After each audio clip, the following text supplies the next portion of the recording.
परमसुखदं केवलं ज्ञानमूर्तिं द्वन्द्वातीतं गगनसदृशं तत्त्वमस्यादिलक्ष्यम् एकं नित्यं विमलमचलं सर्वधी साक्षिभूतं भावातीतं त्रिगुणरहितं सद्गुरुं तं नमामि। नमो ब्रह्मादिभ्यो ब्रह्मविद्या साम्प्रदायकर्तृभ्यो वंश ऋषिभ्यो महाभ्यो नमो गुरुभ्यः। सर्वोपप्लवरहित प्रज्ञानघन प्रत्यगर्थो ब्रह्मैवाहमस्मि। अहं पदार्थरहितः सदाशिवसमारम्भां व्यासशङ्करमध्यमाम् अस्मदाचार्यपर्यन्तां वन्दे गुरुपरम्पराम्। हरि ओं श्रीगुरुभ्यो नमः। हरि ओं। निर्भयानन्दाय विद्महे अचलपरिपूर्णाय धीमहि तन्नो परात्परः प्रचोदयात्। ॐ साईश्वराय विद्महे सत्यदेवाय धीमहि तन्नः सर्वः प्रचोदयात्। ॐ तत्पुरुषाय विद्महे महादेवाय धीमहि तन्नो रुद्रः प्रचोदयात्। ॐ सत्स्वरूपाय विद्महे ज्ञानबोधामृताय धीमहि तन्नो श्रीविद्यासागरः प्रचोदयात्। हरिः ॐ श्रीगुरुभ्यो नमः। हरिः ॐ। अपरोक्षानुभूति 29వ శ్లోకం.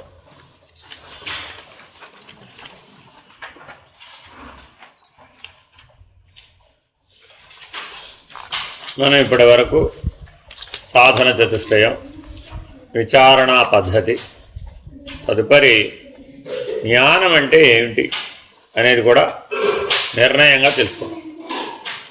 అలా తెలుసుకోవడానికి ఆత్మానాత్మ వివేకం ఎవరో ఇక్కడ రాసుకున్నది ఇచ్చారు. నా పుస్తకం పెన్సిల్తో రాసుకున్నారు ఎవరో.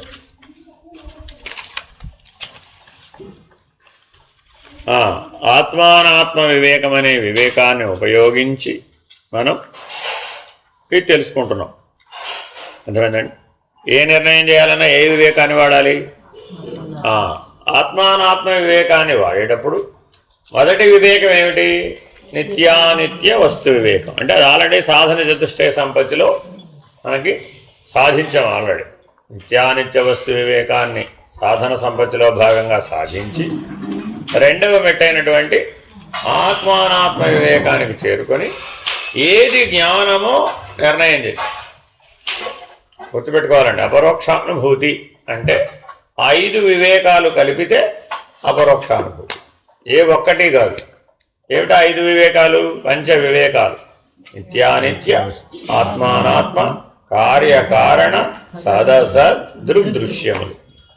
ఈ 5ంటిని విచారణపూర్వకంగా విచారించి వైరాగ్య చతుష్టయంతో అనవసరమైన దాన్ని విసర్జించి నిర్ణయం చేస్తాం. అర్థమైందండి? ఇప్పుడు ఆల్రెడీ ఒకటి చేసేసాం. ఏమిటది? నిత్యానిత్యం అయిపోయింది. రెండోది కూడా అయిపోతుందండి. ఏమిటది? ఆత్మానాత్మ వివేకం కూడా అయిపోయింది. ఇప్పుడు మూడో దాంట్లో ప్రవేశించబోతున్నాం. ఏమిటది?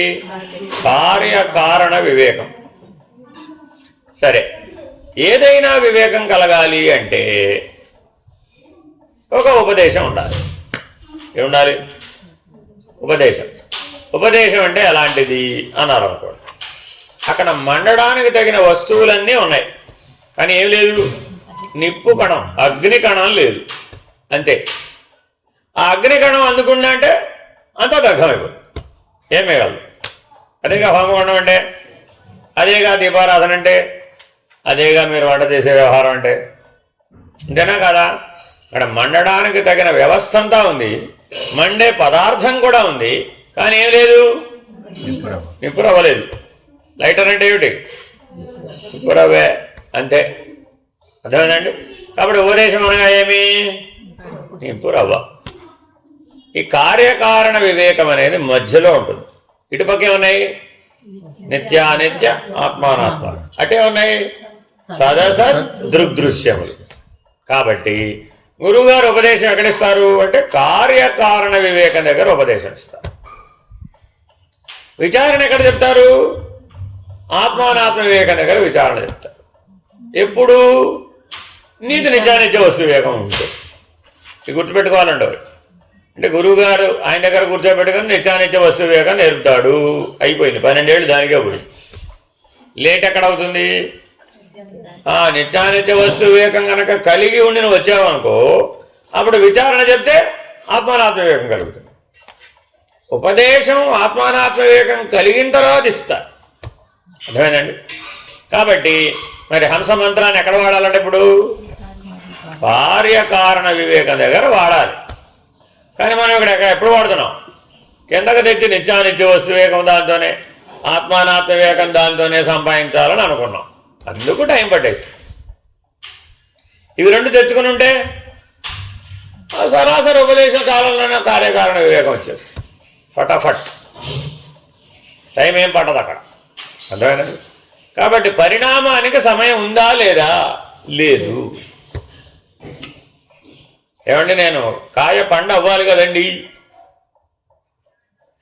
ఉపదేశ శ్రవణ కాలంలోనే పరిపక్వత సిద్ధిస్తుంది. శ్రవణము సిద్ధి మధ్య కాలభేదం లేదు, వస్తుభేదం లేదు, దేశభేదం లేదు. దేశ కాల వస్తు క్రియ నటనలతో పని లేకుండా ఇవ్వబడేదానిని ఉపదేశం అంటారు. దాటడానికి ఇవ్వబడేదాన్ని ఏమంటారు? ఉపదేశం. 5 దాటడానికి ఇస్తారు ఉపదేశం.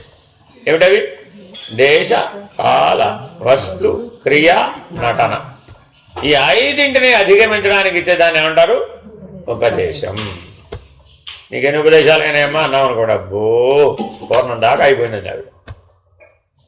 ఒక్కసారి ఇచ్చేస్తారండి పూర్ణం దాకా. ఎవరు కదా? ఎలా ఇస్తారు? ఒక క్రమంలో ఇస్తారు, ఆ సాంప్రదాయాన్ని బట్టి ఇస్తారు. ఆఖరి ఉపదేశం ఏమిటి? పూర్ణమే. మీరు ఏ సంప్రదాయంలో అయినా వెళ్ళండి, ఆఖరి ఉపదేశం ఏంటండి? పూర్ణం, అంతే. దాని తర్వాత లేదు ఇక. అర్థమైందండి? కాబట్టి ఉపదేశం అంటే అర్థం ఏమిటి? నీ చేత దేశ కాల వస్తు క్రియ నటనలను నిరసించడానికి ఇచ్చివ్వబడేటటువంటి ఆధారం. ఆ ఉపదేశాన్ని ఆధారంగా చేసుకుని ఈ 5 పరిమితులను నిరసించడం నేర్చుకో. దీనికి ఉపదేశం. అర్థమైందండి? షడక్షర ఉపదేశమేనా కాదా? ఉపదేశమే. దేనికి పనికి వస్తుంది? అది నిత్యానిత్య వస్తు వివేకానికి పనికి వస్తుంది. అది పొందొచ్చాడండి, అప్పుడేం చేశాం? ఆ బలంతో ఆత్మానాత్మ వివేకం అనే విచారణ నేర్పాం. ఆత్మానాత్మ వివేకాన్ని ఉపదేశం అక్కర్లేదు. ఎందుకని? షడక్షరే సరిపోతుంది. అర్థమైందండి? నేను ఆత్మస్వరూపుడు అన్నాడు. ఇప్పుడు ఏం నేర్పాలి? 26 ఆత్మానాత్మ వివేకం వస్తే ఎవరు మీరు? 25 కాదు, 26 ఆత్మస్వరూపం. ఇప్పుడు ఏం చెప్పాలి? పైకి చెప్పాలి. బ్రహ్మాండంలో సంగతి చెప్పాలి. ఇప్పుడు పిండాండంలో సంగతి అయిపోయిందిగా, ఆత్మానాత్మ వివేకంలో చెప్పేసాం అవన్నీ. బ్రహ్మాండంలో విషయం చెప్పాలి అంటే కార్యకారణ వివేకం ఉంటే తప్ప అది అర్థం కాదు. కాబట్టి బ్రహ్మాండమంతా కారణస్థితి, పిండాండమంతా కార్యస్థితి. ఇది మనకు అనుభవంలో ఉంది.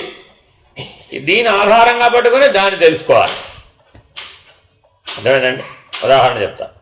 ఒక మామిడి చెట్టు దగ్గరికి వెళ్ళారు. మామిడికాయలో జీడి ఉంటుందని, ఆ జీడి దేనికైనా ఉపయోగపడుతుందని మామిడి చెట్టు చూసి నిర్ణయించడానికి వీలవుతుందా? అవదా? తెలిసిన వాళ్ళకి. మామిడి చెట్టు తెలిసిన వాడికి ఏం తెలుసు? దానికి పుష్పాలు ఎలా వస్తాయో తెలుసు, దానికి కాయలు ఎలా కాస్తాయో తెలుసు, ఆ కాయలు ఎలా పండ్లైనయో తెలుసు. ఆ పండు రాలి పడితే ఆ పండు పైనంతా పోతే లోపల టెంక ఎలా వస్తుందో తెలుసు. ఆ టెంక బదలు కొడితే జీడి ఎలా ఉందో తెలుసు. ఆ జీడిలో నుంచి అంకురం ఎలా వచ్చిందో తెలుసు. అంతేనా కాదా? నాకు మామిడి చెట్టు గురించి తెలుసండి అంటే అర్థం ఏమిటి? ఇదంతా తెలుసని అర్థమైందండి. నాకు తెలియదండి టెంక్ ఎక్కడ ఉంటుందో, జీడి ఎక్కడ ఉందో, అది ఎట్టా మలుసో నాకు తెలియదండి బాబోయ్. మామిడికాయలు తింట మాత్రమే తెలుసు అన్నాడు. అప్పుడు ఆయన ఎవరాయన? భోగి. వాడికి ఏం పని? ఆ గోలత నాకు ఎందుకు స్వామి? హాయిగా మధుర ఫలాలు తింటూ ఉంటే నా బుర్రంతా చెడగొట్టేశాడండి. నాకు అర్థం కాదు. లేని బోరు ప్రశ్న ఒకటి కాదు, 100 ప్రశ్నలు వేసేసాడు ఏకంగా ఒకేసారి. మామిడి చెట్టు ఎక్కడ పండుతుంది, ఎలా పండుతుంది, ఎలా పుడుతుంది, ఎప్పుడు దానికి పూలు వస్తాయి. నాకు ఎందుకంటే మామిడి చెట్టు కూడా ఉందా? మామిడికాయ తినాలా? మామిడి చెట్టు గురించి తెలుసుకోవాలా నేను? వివేకం వెరీ వెరీ ఇంపార్టెంట్. అందుకనే వివేకం అనేదండి. సాధారణంగా కార్యకారణ వివేకం జోలికి ఎవరు రారండి. ఎవరంటే కర్మ మార్గంలో ఉన్నవాళ్ళు రారు, భక్తి మార్గంలో ఉన్నవాళ్ళు రారు, యోగ మార్గంలో ఉన్నవాళ్ళు కూడా రారు. ఆ 3 మార్గాల వారికి కార్యకారణ వివేకంతో పని లేదు. అందుకని సాధారణంగా అందరికీ తెలిసినటువంటి వివేకం ఏమిటయ్యా అంటే, ఒకటి నిత్యానిత్యములు, 2 ఆత్మానాత్మలు. అంతే, అక్కడికి ఫినిష్డ్, అక్కడితో అయిపోతుందండి. ఒకవేళ నువ్వు జ్ఞాన మార్గం అని అన్నా కూడా ఎక్కడికి అయిపోతుంది అంటే ఆత్మానాత్మ వివేకంతో అయిపోతుంది అంతే. దాని తర్వాత 3 ఉన్నాయనే గొడవ ఎవరికి వస్తుంది? జ్ఞాన మార్గంలో ఆత్మనిష్ట దాకా వచ్చిన వాడికే ఈ మిగిలిన 3 వివేకాలతో పని. కిందకు చూస్తున్నాడండి, అప్పుడు వాడికి అవి పని లేదు. వాడికి బాబు కార్యకారణ వివేకం నేర్చుకుందాం కానీ రా అన్న. నాకెందుకు స్వామి, హాయిగా ఆత్మస్వరూపంగా ఉన్నాను కదా, బాగున్నాను కదా, నాకే దుఃఖం లేదు, నాకే వాసనలు లేవు, నాకేం జీవభావం లేదు, ప్రపంచంతో తగాదా లేదు, ఎవరితో గొడవ లేదు, ప్రశాంతంగా ఉన్నాను.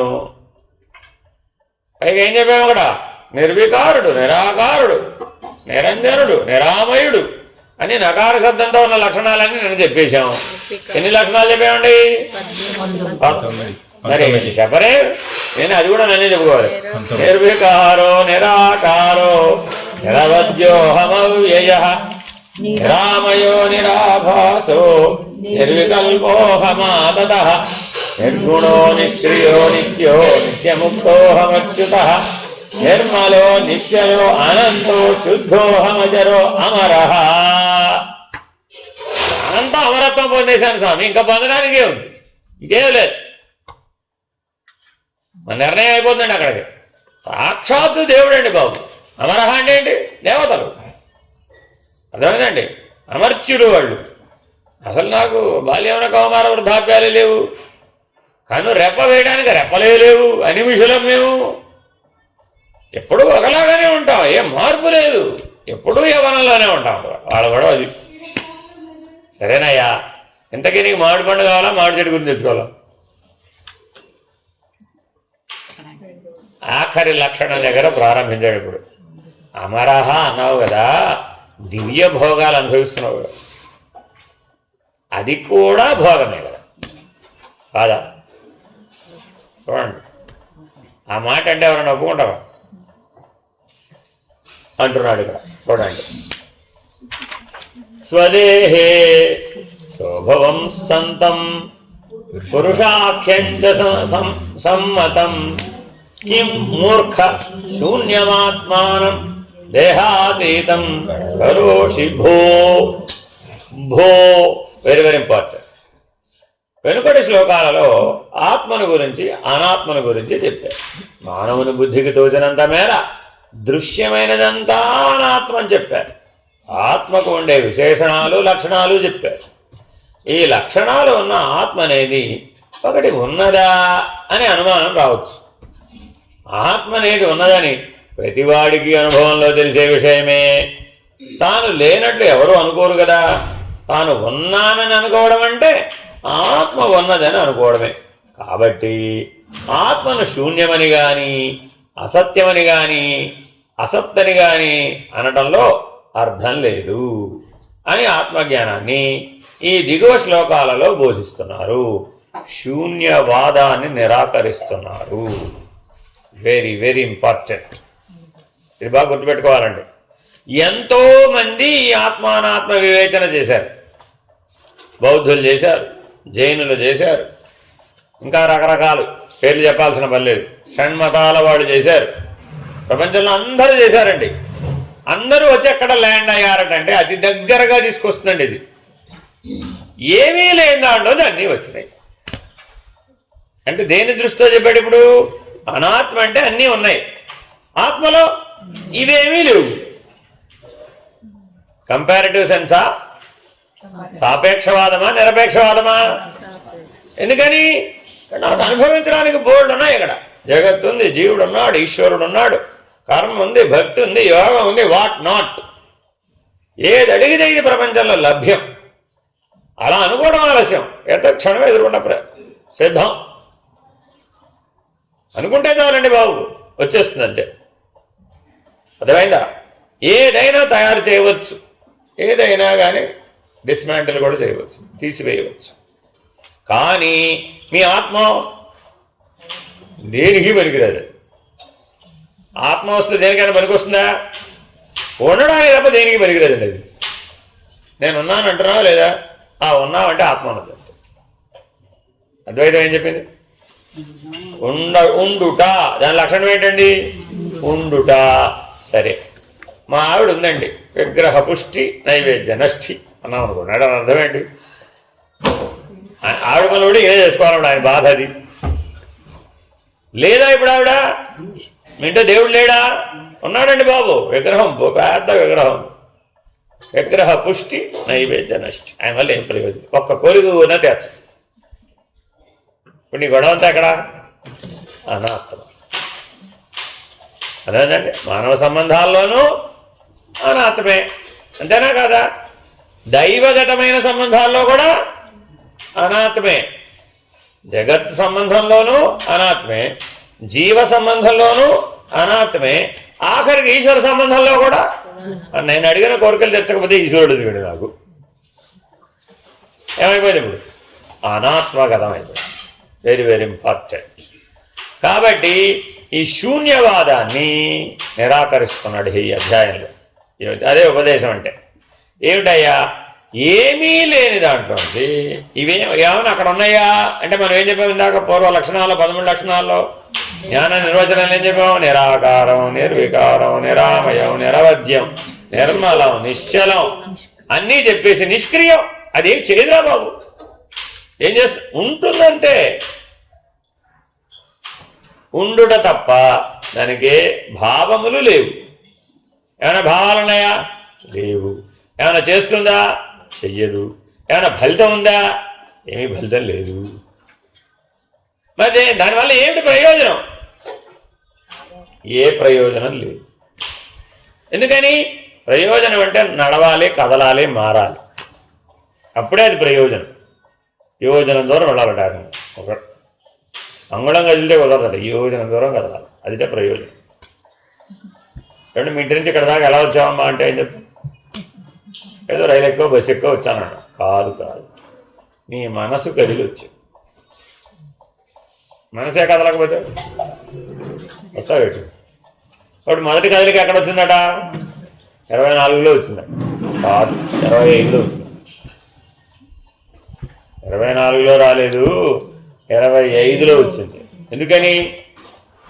24 ఏదో వెళ్దామని చెప్తే నువ్వు వరగా ఉపసేటుకునేట్టు ఆలోచించక్కర్లే. అక్కడికి వెళ్ళి ధరించేది ఏముంది? అదేదో ఇక్కడ కూడా ఉందిగా. న్యాయం చెప్పాడుగా అదే విషయం. ఇప్పుడు అక్కడికి వెళ్ళి ఏమో ధరిస్తావు? అదేదో ఇక్కడ లేదేమిటి? అక్కడ ఉన్నది ఇక్కడ ఉంది, ఇక్కడ ఉన్నది అక్కడ ఉంది అనేగాను అక్కడికి వెళ్ళి తెలుసుకునేది. అదేదో ఇక్కడే కూడా తెలుసుకోవచ్చు కదా. ఎక్కడ మాటలు ఇవి? 25. చూడండి, తెలిసినా తెలియకపోయినా ప్రతి మానవుడు సందర్భం వచ్చినప్పుడు 25లోనే మాట్లాడతారండి. అతని వ్యవహారం వచ్చింది, అప్పుడేం చేశాడు? మళ్ళీ 24. అంతే. మీరు కూడా అప్పుడు చెప్పారు అదేనేమిటి, ఇదేనేమిటి, ఇదిగో అదేమిటి. అప్పుడు మీరెక్కడని చెప్పారు? 25. మీరేమన్నా ఎదుటివాడు 24లో ఉంటే మీరు ఎందులో ఉంటారు 25. మీరు 24లో ఉంటే వాడు వేసాడు వాడు 25. అంటే నీ సహజ లక్షణం ఏది 25.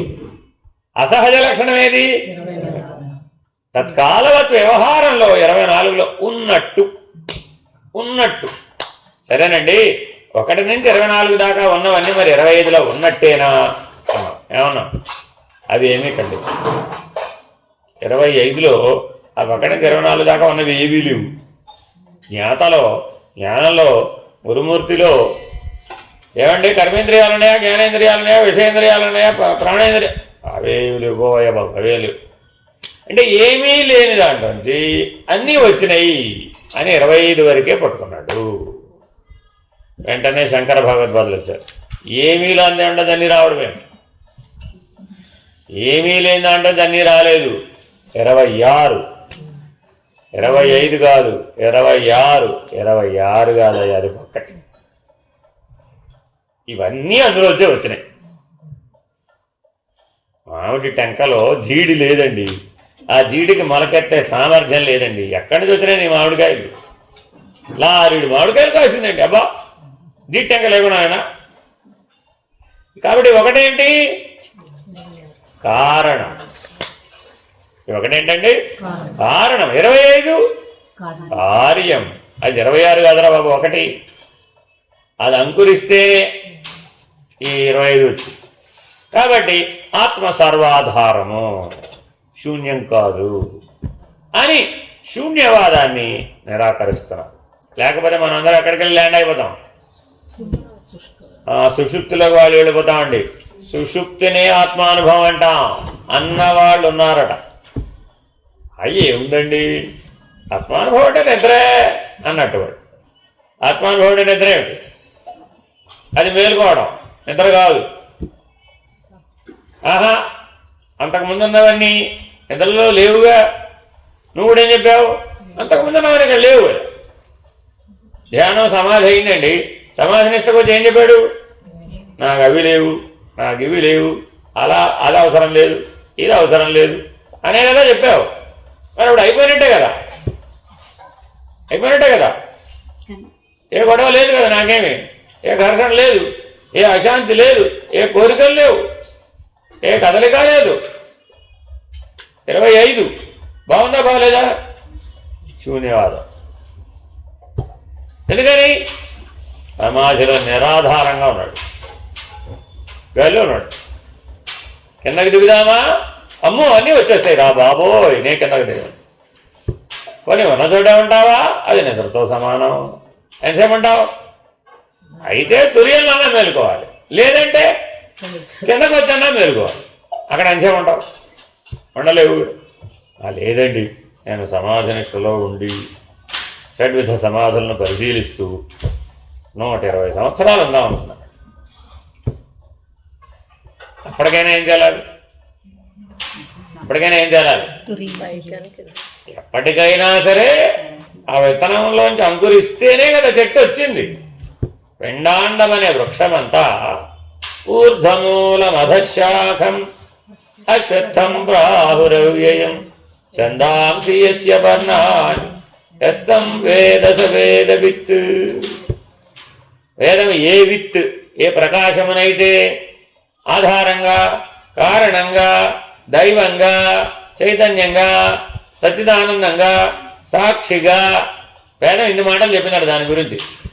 సర్వవ్యాపకంగా, సర్వసాక్షిగా దేని గురించి అయితే వేదం చెప్పిందో అది నీకు మూలం.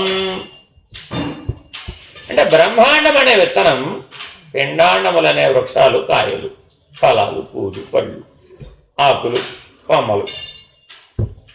అందుకని పిండాండంగా చూస్తే ఎంతమంది కనబడుతున్నారు? అబ్బో, తిరుపతి 4 లక్షల జీవరాశులు. నీళ్ళు బ్రహ్మాండం లేదా? ఎలా ఉంది? కారణ రూపంలో, విత్తన రూపంలో. ఏమంటే ఇల్లు లేదా? ఉంది, కారణ రూపంలో, విత్తన రూపం. ఏమంటే నేను నిద్రపోతున్నప్పుడు కూడా ఉందంటారు. అది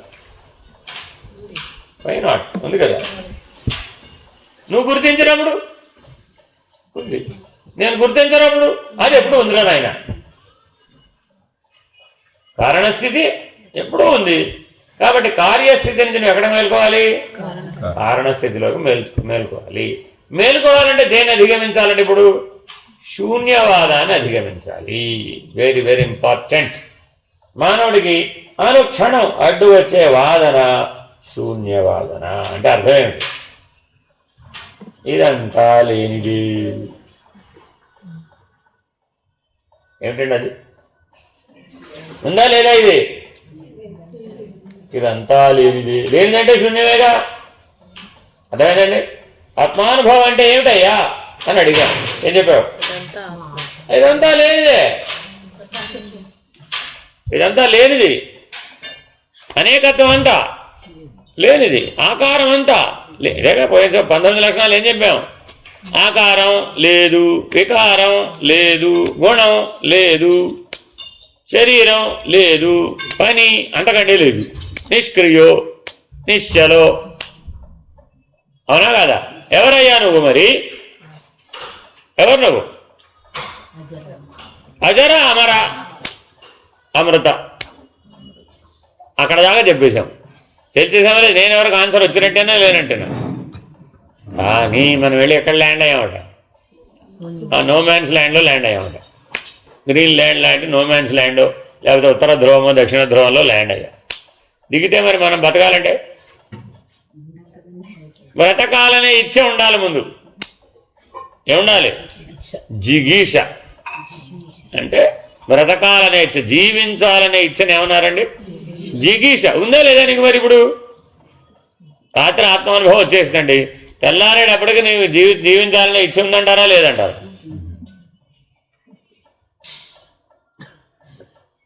తెల్లారేపటికి జీవించాలని ఇచ్చి ఉందంటారా లేదంటారా? శరీరం ఉన్నంత కాలం జీవించాలని ఇచ్చే ఉందంటారా లేదంటారా? ఉన్నంత కాలం. పోయిన తర్వాత సంగతి అప్పుడు చూద్దాం. ఉన్నంతకాలం ఉందా లేదా? శరీరం ఉన్నంతకాలం ఆత్మానుభవం వస్తుందా రాదా? రాదు. రాదు. ఎందుకని? ఆపోజిట్ కదా. నేను జీవించి ఉండాలనే ఇచ్చ జీవభావంలోదే కానీ ఆత్మభావంలో అక్కడ చెప్పాము. 19 లక్షణాలు లేదు. అర్థమైందండి? కానీ మరి నాకెక్కడ మేల్కొన్నాను? రాత్రేమో నేను ఆత్మస్వరూపుణ్ణి, పరమాత్మస్వరూపుణ్ణి, బ్రహ్మాత్మస్వరూపుణ్ణి అన్నావు. పొద్దున్న లేవగానే ఏం చేసావు? అమ్మా నా కాఫీ కప్పేదమ్మా తల్లి అన్నాడు. ఆవిడేమని? ఏమయ్యా రాత్రేమో ఆత్మ పరమాత్మ ఒకటే, జగత్తు లేదు, జీవుడు లేడు, ప్రపంచం లేదు, విషయాలు లేవు, ఏం లేవు, ఇంకా పదార్థం లేదు, భావన లేదు, భార్య లేదు, భర్త లేదు, ఏ సంబంధాలు లేవు, ఏ అజ్ఞానం లేదు నాకు. అసలు నేను కేవల జ్ఞాన స్వరూపుణ్ణి అన్నా లేదా? అప్పుడు ఎవరు నువ్వు? ఆత్మస్వరూపుడివి. మరి పొద్దున్న లేదు మళ్ళీ కాఫీ అంటావేంటి? అయిపోయింది, సాధించేసాక రాత్రి ఆల్రెడీ. రాత్రి అయిపోయింది, నేను బాటం అయిపోయింది. అక్కడికి నిజానికి మాట్లాడితే నిన్న తర్వాత చెప్పడానికి ఏమి లేదు అక్కడ. అవునా కదా? మరి అది అయిపోయిన తర్వాత కదా ఏమంటున్నాడు? ఓ మూర్ఖుడా. చూడండి ఎంత బాగా సంబోధించడం అని. ఓ మూర్ఖుడా, నీ శరీరంలో పురుషుడనే పేరుతో పిలువబడుతూ సుందరమైనట్టి దేహానికి అతీతమైనట్టి శాస్త్రాదులన్నింటి చేత అంగీకరింపబడినట్టి ఆత్మ ఉన్నా కూడా నువ్వు ఏమీ లేదని, శూన్యమని ఎందుకంటావు? నీవు వేదశాస్త్రాలలో చెప్పబడిన విషయాలను ఆధారంగా చేసుకుని నీ విచక్షణ జ్ఞానాన్ని కూడా ఉపయోగించి నీలో ఉన్న ఆత్మను తెలుసుకో. ఆ ఆత్మకే పురుషుడని పేరు, అతడే బ్రహ్మ. అటువంటి వానిని నీవు అసత్తని ఎందుకు అనుకుంటున్నావు? లేనివాడని ఎందుకు అనుకుంటున్నావు? సదా ఉన్నవాడు వాడు. ఈ శరీరం ఉన్నా వాడున్నాడు, శరీరం పడిపోయినా వాడున్నాడు. అక్షర పురుషుడు వాడు. ఈ బ్రహ్మం ఎవరండి? అక్షర పురుషుడు. ఈ కార్యకారణ వివేకం అక్షర పురుషుడిని నిర్ణయం చేయడానికి పనికొస్తుంది. కాబట్టి ఇప్పుడు ఎవరు నిరసించాలి? అక్షర పురుషుడిని నిరసించాలి. ఆ 19 లక్షణాలు ఎవరివి? అక్షర పురుషుడివి. నిన్న చెప్పిన 19 లక్షణాలన్నీ ఎవరివి? అక్షర పురుషుడివి. ఆ లక్షణాలు ముందు చెప్పి ఇప్పుడు ఎలా గుర్తుపట్టాలో చెప్తున్నాడు. విచారణ చేసినప్పుడు ఏం చేశాడు? లక్షణాలు చెప్పాడు. ఇప్పుడు ఏం చేశాడు? ఆ దృష్టితో చూడవయ్యా, అప్పుడు కనబడతాడు. ఓ కానీ నువ్వేమంటున్నావు? నేనెప్పుడూ మారిపోయేవాడినే, నేనెప్పుడూ ప్రమాదాల్లో పడేవాడినే, నేనెప్పుడూ భోగంలో పడిపోయేవాడినే. ఆ భోగం లేకపోతే నేను లేనేలేను, ఆ విషయానుభవం లేకపోతే నేను లేనేలేను, ఆ విషయానందం లేకపోతే నేను బ్రతకలేను, ఈ శరీరం లేకపోతే అసలు నాకు భోగానుభవమే అవకాశం లేదు. కాబట్టి శరీరం కావాలి. శరీరం దేనికి కావాలి? భోగాయతనం కాబట్టి. అది ఉంటేనే భోగం వీలవుతుంది కాబట్టి. అర్థమేనండి? భోగాసక్తి చేత శరీరం కావాలని అనుకుంటున్నానే తప్ప నాకేం పెద్ద పని లేదండి శరీరంతో. అప్పుడప్పుడు ఏదో నాకు అవసరం వచ్చినప్పుడు ఆ శరీరాన్ని నేను పనిముట్టుగా వాడుకుంటూ ఉంటాను. ఎందుకని? శరీరంలో ఏదో నాకు భోగం తీరడం కుదరదు కాబట్టి, ఆ సంతృప్తి కలగదు కాబట్టి. ఆ భోగం తీరకపోతే అసంతృప్తి అండి బాబు. శరీరానిక క్షరపురుషుడు,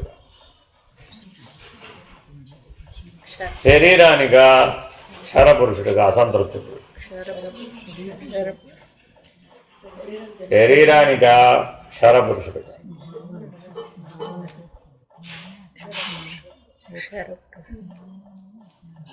అసంతృప్తి శరీరానిక క్షరపురుషుడుగా.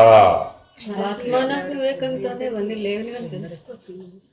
శరీరము క్షరపురుషుడు. అందుకే అడుగుతున్నాడమ్మా. అదంతా 19 లక్షణాలు, ఆత్మానాత్మ వివేకం, జ్ఞానం అంతా చెప్పేసి ఏమడుగుతున్నాడు ఇప్పుడు ప్రశ్న? నీకు వివేకం వచ్చేసింది అంటున్నావు కదా, నిత్య ఆత్మానాత్మ వివేకములు వచ్చినాయి కదా, రోజువారీ జీవితంలో నీకు అసంతృప్తి కలుగుతోంది కదా. ఎప్పుడు కలిగింది? భోగం లేనప్పుడు. అంతే కదా. ఏదో కాఫీ తాగాలనుకున్నామండి. కాఫీ తాగాలని ఎవరు అనుకున్నారు? శరీరమా క్షరపురుషుడా?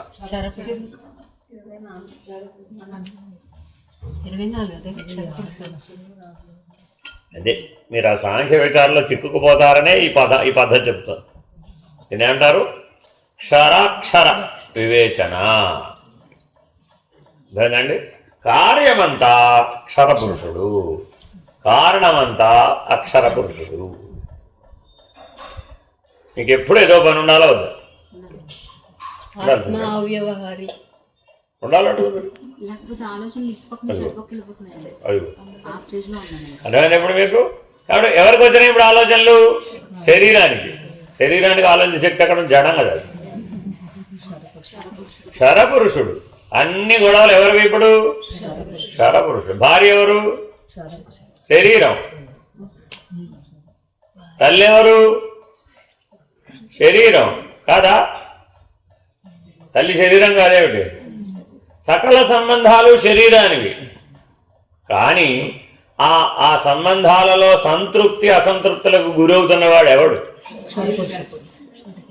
చూడండి, వచ్చిన గుడివే అదేనమ్మా.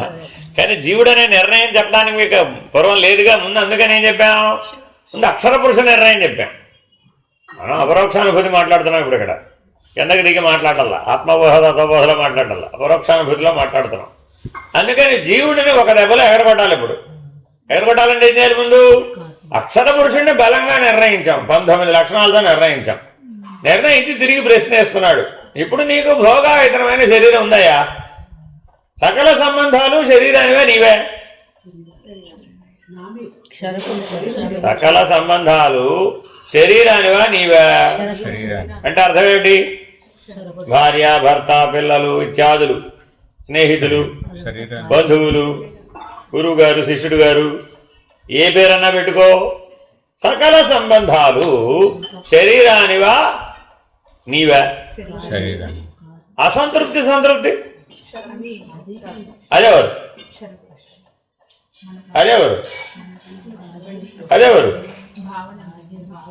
అదెవరు? ఇప్పుడు నేనెవరిని?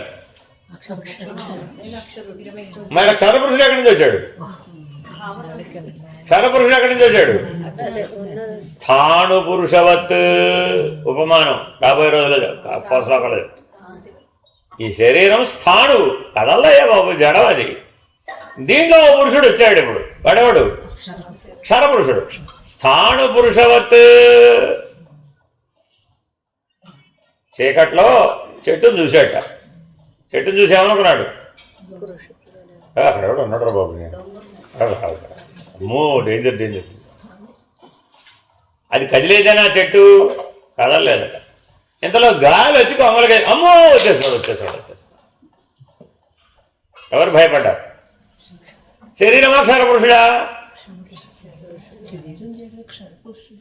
భయం శరీరానికా క్షరపురుషుడికా? భయం శరీరానికా క్షరపురుషుడికా? శరీరానికి అన్నాం అనుకోండి జడ. నా ఫోన్ ఎంత భయపడిపోతుందో అన్నట్టు. ఫోన్ ఎంత భయపడుతుంది? ఈ ఫోన్ ఎంత, ఈ శరీరం కూడా అంతేనమ్మా. దీనికి భయం ఎక్కడ ఉంటుంది? ఉండదు కదా. కాబట్టి భయం ఎవరికి? మృత్యు భయం ఎవరికి? శరీరానికి.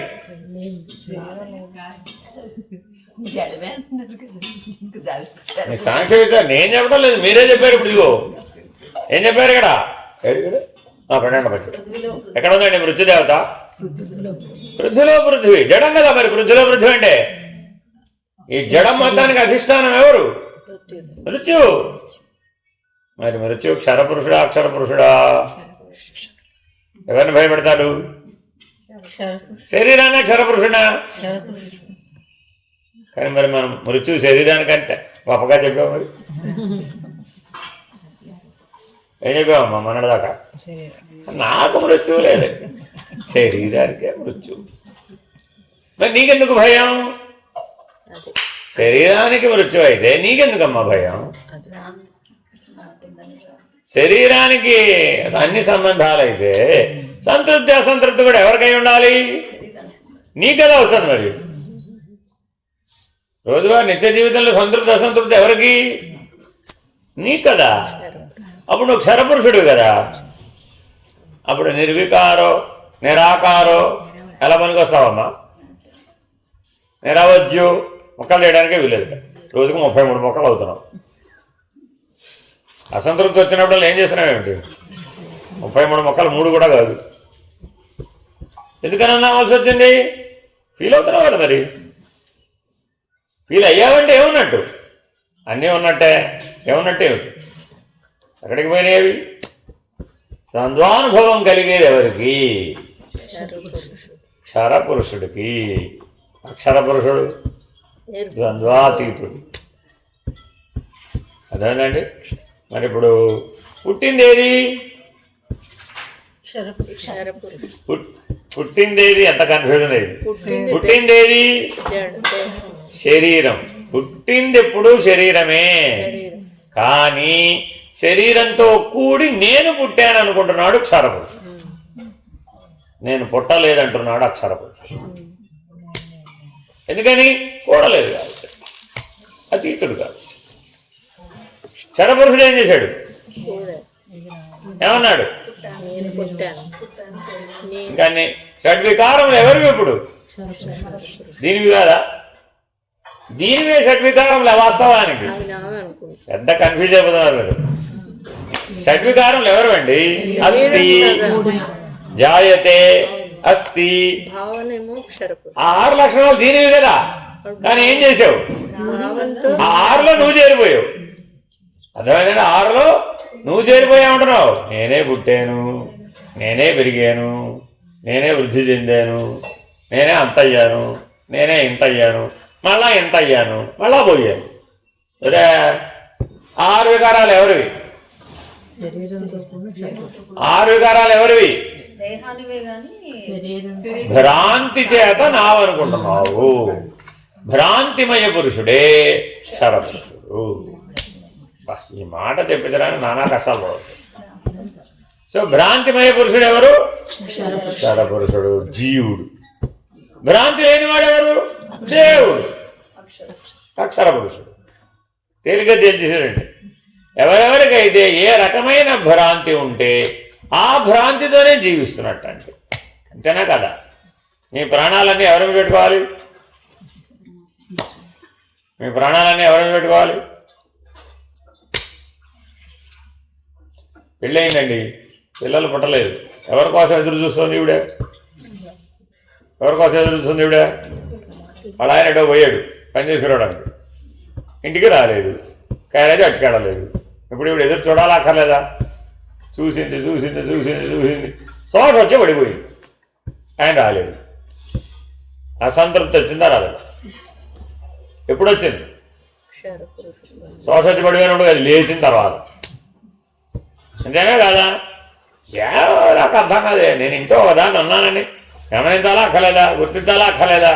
వస్తాడా రాడా చెప్పాలి కదా. అక్కడే తినేసాడా? ఓ మాట చెప్తే నా పోయి నేను వండుకుని నేను తినేసేదాన్ని కదా. చూడండి మనలో ఎన్ని భావాలు. అంతేనా కదా? ఈ కథ అంతా నువ్వు పూర్తి చేసి కూడా ఆయన వచ్చాడు. ఏం చేసావు? వెంటనే కడిగి పారేయాలంటావా? రెండు అని ఆ భోజనాన్ని పిలవాలంట.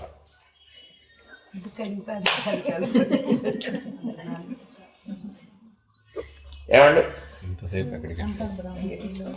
ఏమో ఏదైనా చేయవచ్చు. నువ్వు వాడిని ఉతికి ఆరేయచ్చు. లేకపోతే ఎందుకు వచ్చిన గొడవ? సరే అయిందేదో అయిపోయింది, గతం గత. ఓ గంట లేట్ అయింది అంతే కదా. సరే కానీ ఇప్పుడు ఏమైంది? సరే వచ్చాడు కదా, ముందు సంతోషం ముందు అన్నం పెట్టమ్మా తల్లి. లేకపోతే ఏమవుతుంది? Hungry man is angry man. అంతేనా కదా? నువ్వు ఉతికారేసే వాడు ఊరుకుంటాడు. ఏమిటి వాడు ఉతికారేసే? ఏం చేశాను కూడా ఎప్పటిదాకా వెళ్ళి నీకోసమే సంపాదించుకొచ్చాను, నా కోసమా ఇదంతా అని వాడు ఉతికారేసే. వెరసేమైంది? వాడికి అసంతృప్తి. ఇద్దరు కలిసి భోజనం చేస్తాయి. గొడవ అంతా ఉతికారేసే పని ఎప్పుడు జరుగుతుంది? భోజనం జరిగేటప్పుడే. మళ్ళీ దానికి ప్రత్యేక టైం పెడితే ఇద్దరు శోషించబడిపోతారు. ఆ విషయం వాళ్ళిద్దరికీ తెలుసు. అందుకని ఏం చేస్తారు? చక్కగా భోజనం చేస్తూ వాడిని వీడు ఈవిడ ఆవిడ ఉతికి ఆరేస్తారు. భోజనం అంతా అయిపోయింది. ఇప్పుడు ఏం మిగిలింది? ఆవిడికి అసంతృప్తి మిగిలింది, ఈవిడికి అసంతృప్తి. గిన్నె మాత్రం ఖాళీ. అరే అసంతృప్తి. భోగం జరగలేదా? ఇప్పుడు జరిగింది. అయ్యో దుఃఖం కూడా భోగమే.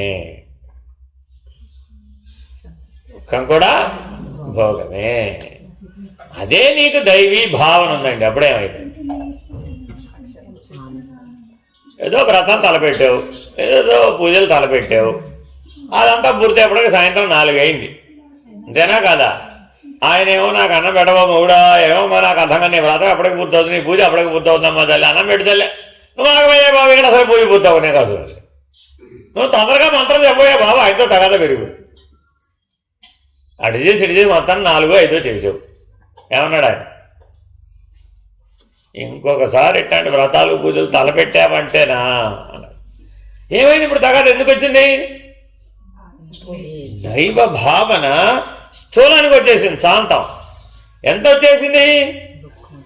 అసంతృప్తిని తీసేయడానికి వీలు లేనంతగా వచ్చేసింది. అది అర్థమైందండి? నాలాంటి వాడిని అడిగారు, ఏమో సాక్షాత్తు దైవం ఎదుర్కొంటా ఉన్నాడుగా, మీ ఆయన దైవం కాదేమిటి? ఆయన దైవం ఎలా అవుతాడు? దైవం అక్కడ ఉంటారు. అదేమిటమ్మా? దైవం అంటే అన్నింటినీ దైవంగా చూడమన్నాం, కానీ ఈ పరిమితమైన దృష్టితో ఇదే దైవము ఇది కాదు అంటాం తప్పు కదా. అంతేనా కాదా? అలా చూడడం వల్ల ఏమైంది? ఇప్పుడు పూజ చేసిన నీకు అసంతృప్తే, ప్రసాదం కోసం ఎదురు చూసిన ఆయనకి అసంతృప్తే. అంతేనా కాదా? పూజ చేయించిన బ్రాహ్మణుడు ఎందుకు వచ్చాను? వీళ్ళింటికి మళ్ళా రాకూడదురా బాబోయాము. ఎందుకని? అతనికి అసంతృప్తే, అశాంతి, హడావిడి, ప్రమాదం. ఒక్కొక్కప్పుడు మరీ శృతి మించుతుందండి కథ. అప్పుడు మరి ఏం చేయలేం కదా మరి. కాబట్టి చాలా జాగ్రత్తగా ఆలోచించి వ్యవహరించాలట. ఏమైపోకూడదు? మనం ఎప్పుడు భ్రాంతిమయ పురుషుడైనటువంటి క్షరపురుషుడు అయిపోకూడదు. అదేనండి. శరీరం అసలే అవ్వకూడదు. 2 అవ్వకూడదట మనం ఇప్పుడు. 1 శరీరం అవ్వకూడదు, 2 భ్రాంతిమయ పురుషుడైనటువంటి క్షరపురుషుడు అవ్వకూడదు, జీవుడు అవ్వకూడదు. ఎప్పుడు ఎక్కడ ఉండాలి? అక్షర పురుషుడను నేను, మారని వాడను నేను, సదా శాంతోహం, ఎప్పుడూ శాంతస్వరూపుడనే, ఎప్పుడు నిర్మల స్వరూపుడనే, ఎప్పుడు శివస్వరూపుడనే. అర్థమైందండి? అక్షర పురుషుణ్ణి 19 లక్షణాలను క్రోడీకరిస్తే 3 లక్షణాలు పెట్టాం. ఏమిటవి? సదా శాంతోహం, అదేనండి, సదా నిర్మలోహం, సదా శివోహం. నేను ఎప్పుడూ శివస్వరూపుడనే. ఒక కాలంలో ఒక అనుభవం చేత, ఒక భోగం చేత, ఒక భ్రాంతి చేత, ఒక విషయం చేత, ఒక శరీరం చేత నేను పరిమితించబడలేదు. Very very important. అదేనండి. ఇంతకీ ఆ అమ్మవారికి 16 నైవేద్యాలు చేయాలంటావా? ఒక్కటే పెట్టి ఇదే 16 అనుకోవాలని అంటావు? ఏది కరెక్ట్ అంటావు? ఏది కరెక్ట్ అంటావు? ఏది కరెక్ట్ అంటావు? ఏది కరెక్ట్ అంటావు?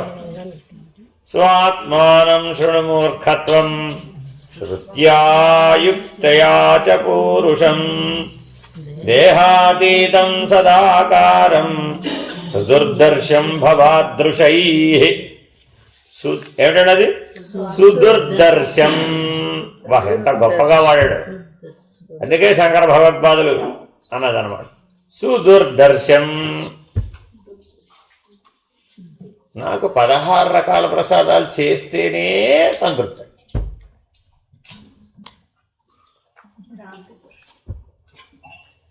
తిథి నిత్యా దేవతలను దర్శించడానికి 16 సంఖ్య చెప్తే ఈవిడేం చేసింది? ఇదిగో లెక్క సరిగ్గా పెట్టావా? 16 వచ్చినాయా ప్రసాదాలు? దేనికి పెట్టారన్నది పోయింది, లక్ష్యార్థం పోయిందండి. వాచ్యార్థం సుదుర్దర్శం. Very very important. కాబట్టి ఈ శ్లోకం మొదలుకొని 40వ శ్లోకం వరకు ఆత్మకు అనాత్మకు గల భేదాన్ని వివరిస్తున్నారు. కాబట్టి మనందరికీ సంబోధన ఏమిటి? శంకర భగవత్పాదుల యొక్క సంబోధన, ఓ మూర్ఖుడా.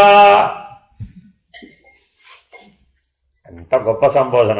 మన స్వస్థితి గురించి బాగా తెలియజేస్తున్నారు. ఆత్మ అనేది నీలాంటి వారికి భౌతిక దృష్టికి కనబడాలంటే కష్టం, అసంభవం, సుదుర్దర్శం. ఏమంటే దేవుడు నాకెందుకు కనబడలేదు? చూసే శక్తి లేదు కాబట్టి. అసంభవం ఎందుకని? భౌతిక దృష్టి ఉంది కాబట్టి, పదార్థమయ దృష్టి ఉంది కాబట్టి అది వీలు కాదు. దేహానికి అతీతమైనట్టి సత్స్వరూపమైనట్టి ఆత్మను తెలుసుకోవాలంటే, ఆ ఆత్మ పురుషుని తెలుసుకోవాలంటే వేదాలలో ఉపనిషత్తులలో చెప్పిన దానిని విను, యుక్తిపూర్వకంగా ఆలోచించు. Very very important.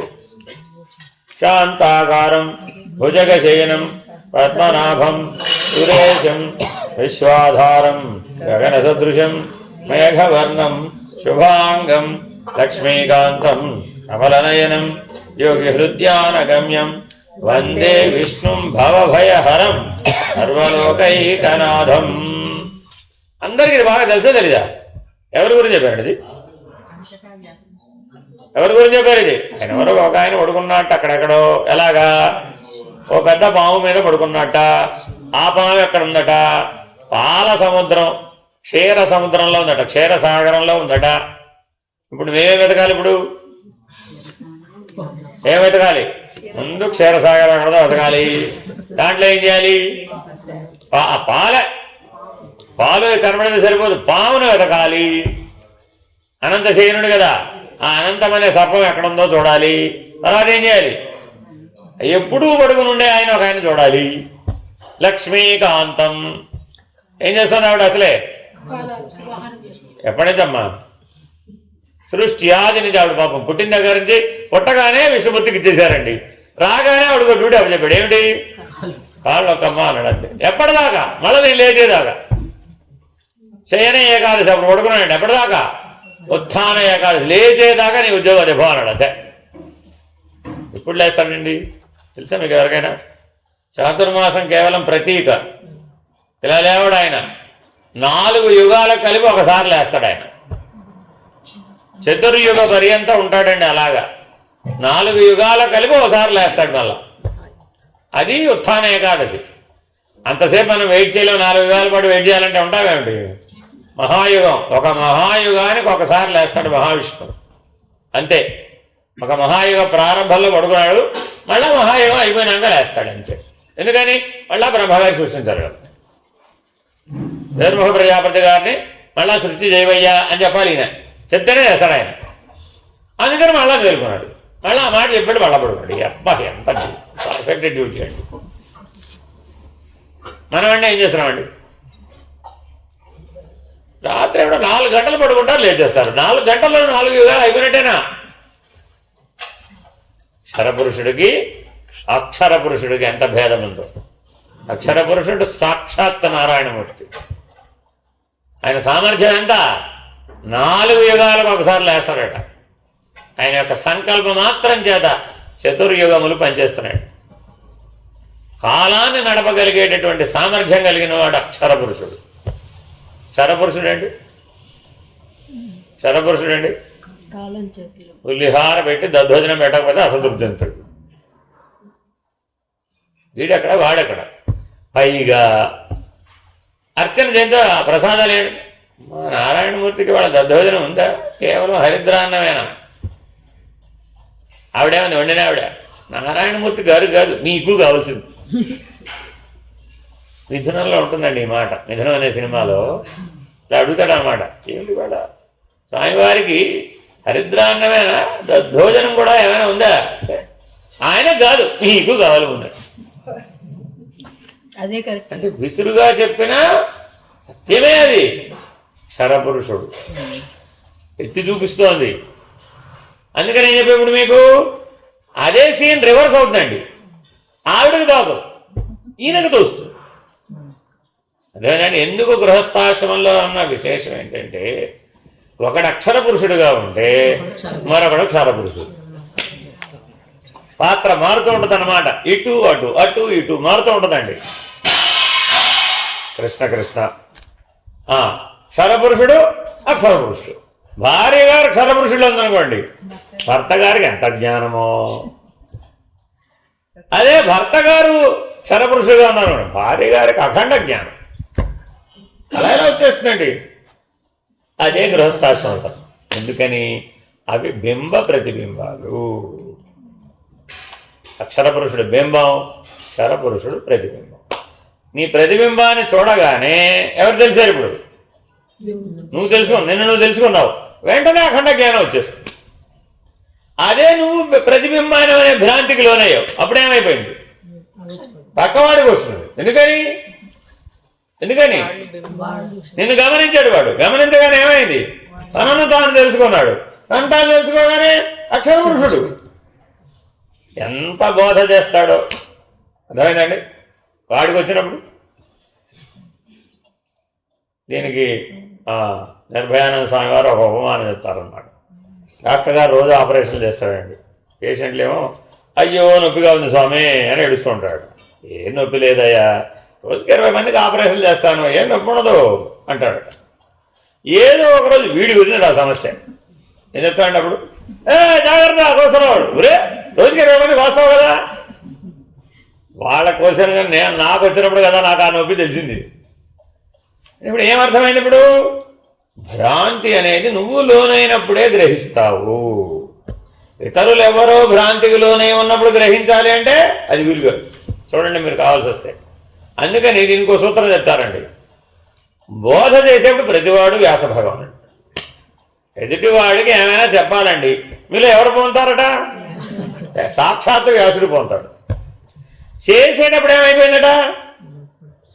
ఈయన వెళ్ళిపోయాడు, ఈ వ్యాస భగవానుడు వెళ్ళిపోయాడండి. తన స్థానంలో ఎవరు వచ్చేశారు? క్షరపురుషుడు, భ్రాంతిమయ పురుషుడు వచ్చేస్తున్నాడు. ఎందుకని? కర్త నేను అనుకోవడం చేత. Very very important. అసంతృప్తి ఎందుకు వచ్చిందా నీకు? కర్త నేను ఆ కర్త నేను అనుకోవడం అన్న గొడవలు వచ్చింది అంతే. జాగ్రత్తగా పట్టుకోండి.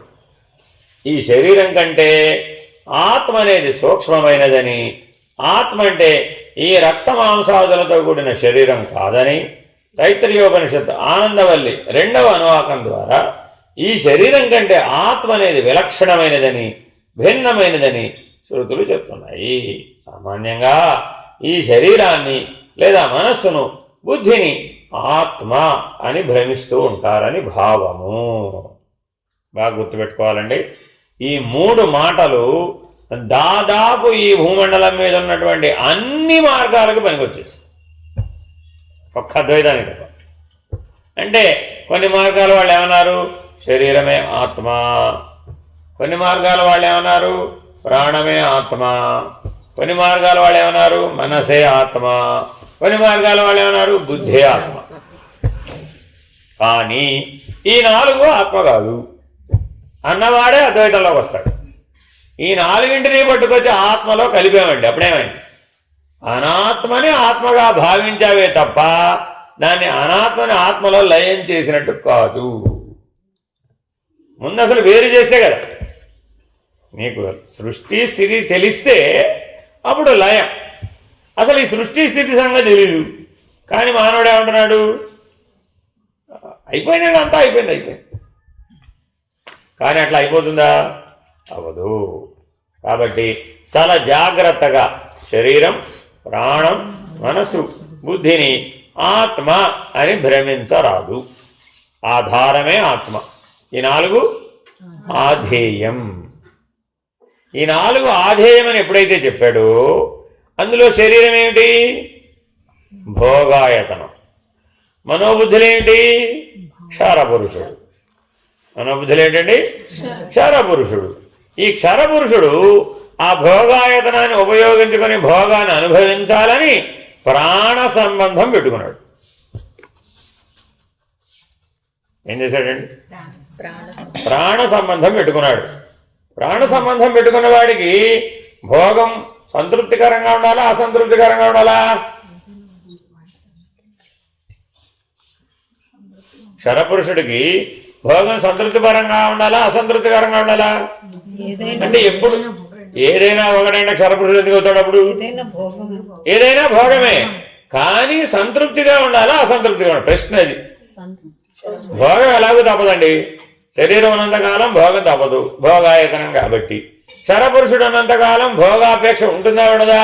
ఉంది. దానికి కూడా ప్రాబ్లం లేదు. భోగాపేక్ష సంతృప్తి అనే ఫలితాన్ని ఇవ్వాలా, అసంతృప్తి అనే ఫలితాన్ని ఇవ్వాలా?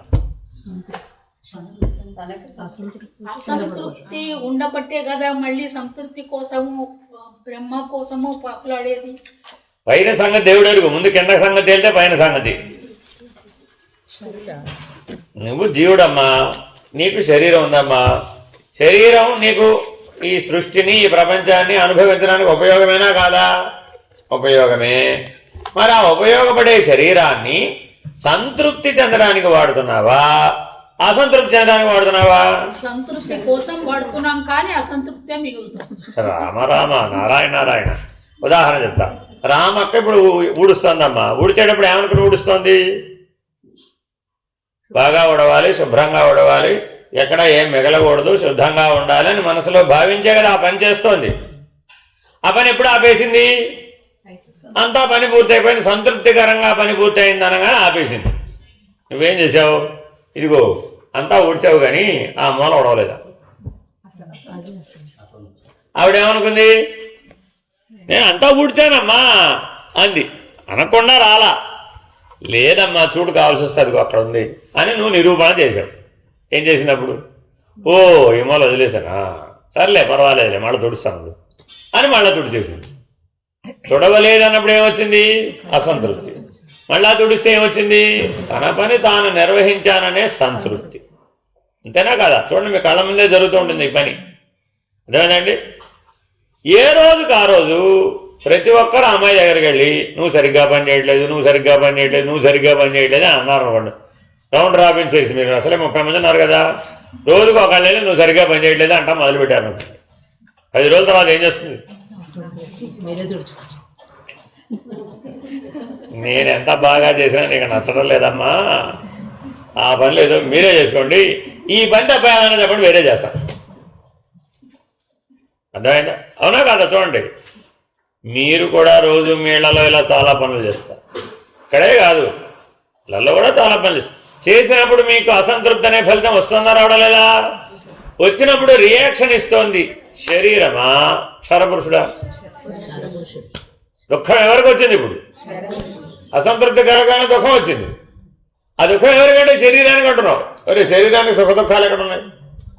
శరీరానికి సుఖదుఖాలు లేవు, శరీరానికి సంతృప్తి అసంతృప్తులు లేవు. ఎవరికి? క్షరపురుషుడికే. ఎంతగా అయితే నీకు ఆ సంతృప్తి అసంతృప్తిలో ఉన్నావో, ఈ శరీరం పడిపోయిందమ్మా, కొంతకాలం అయ్యేటప్పటికి ఏమైపోతుంది? ఈ శరీరం పడిపోతుంది కదా. పడిపోయినప్పుడు ఈ శరీరంతో నువ్వు చేసిన పనులన్నీ గుర్తొచ్చు. అప్పుడేమై మళ్ళా సేమ్ రిజల్ట్. సంతృప్త నీ జీవితం సంతృప్తిగా ఉందా అసంతృప్తిగా ఉందా? ఎప్పుడు తేలింది? ఇది వదిలేసేటప్పుడు, ఇది పడిపోయేటప్పుడు తేలింది. ఈ సినిమా అంతా చూపెట్టాం. ఎవరికి చూపెట్టాం? క్షరపురుషుడికి, జీవుడికి. మళ్ళా జీవుడు ఏం చెప్పాడు? ఎన్నో చెయ్యాలనుకున్నానండి బాబు, అవేమీ చేయలేకపోయానండి. ఇక్కడ అసంతృప్తి ఏంటి? ఎన్నో చెయ్యాలనుకున్నాడు అంతే, అవన్నీ చేయడానికి వీలు కాలేదు అంతే. కాబట్టి ఇప్పుడు దేవుడిని ఏమడిగాడు? ఈసారి నాకు ఇట్లాంటి శరీరం ఇచ్చేవు, నాకు ఇట్లాంటి శరీరం వద్దు, నాకు ఏమైతే చెయ్యాలనుకున్నానో అవన్నీ చేసేటటువంటి శరీరాన్ని ఇవ్వు అని అడిగాడు. ఆయన ఏమన్నాడు? అంతే, ఆయన ఉద్యోగం అదే. నువ్వేమడిగినా ఆయన ఏమనడండి. నువ్వు విషం కోరినా ఆయన ఏమనడు, అమృతం కోరినా ఆయన తథాస్తు అంటాడు అంతే. అప్పుడు ఏమైపోయినాయి? మళ్ళీ సైకిల్ స్టార్ట్, మళ్ళీ చక్రభ్రమణం తిరిగి వచ్చేస్తుంది. ఇలాగా ఎప్పటి నుంచి మొదలైంది? ఎప్పటి నుంచో ఎప్పటిదాకా సాగుతుంది ఇది? అక్షర పురుషుడని తెలుసుకునేదాకా. గుర్తుపెట్టుకోవాలండి, ఈ గొడవ అంతా ఎప్పటిదాకా సాగుతుంది? నీవు మారని వాడివి, నాశనము లేని వాడివి, శాశ్వతుడవు అని తెలుసుకునేదాకా ఈ ప్రయాణం, ఈ పరిణామం పొందవలసిందే. నాకెట్టి అసంతృప్తి లేదు అని ఎప్పుడూ అనుకోవాలంటావా? ఎప్పుడో సంవత్సరానికి ఒకసారి, 100 ఏళ్ళకి ఒకసారి అనుకోవాలంటావా? నిత్య సంతృప్తి. దీనికి పరిష్కారం ఏమిటి? నిత్య సంతృప్తి. అంతే. ఆ నిత్య సంతృప్తుడిగా జీవించాడండి, వాడికి అసంతృప్తి లేదు. ఒకరోజు రూపాయే వచ్చింది సంతృప్తి, ఓ రోజు 10 రూపాయలు వచ్చినాయి సంతృప్తి, ఓ రోజు 100 రూపాయలు వచ్చినాయి సంతృప్తి, ఓ రోజు 1000 రూపాయలు వచ్చినాయి సంతృప్తి, ఓ రోజు 1,00,000 రూపాయలు వచ్చినాయి సంతృప్తి, ఓ రోజు ఉన్నవన్నీ పోయినాయి సంతృప్తి.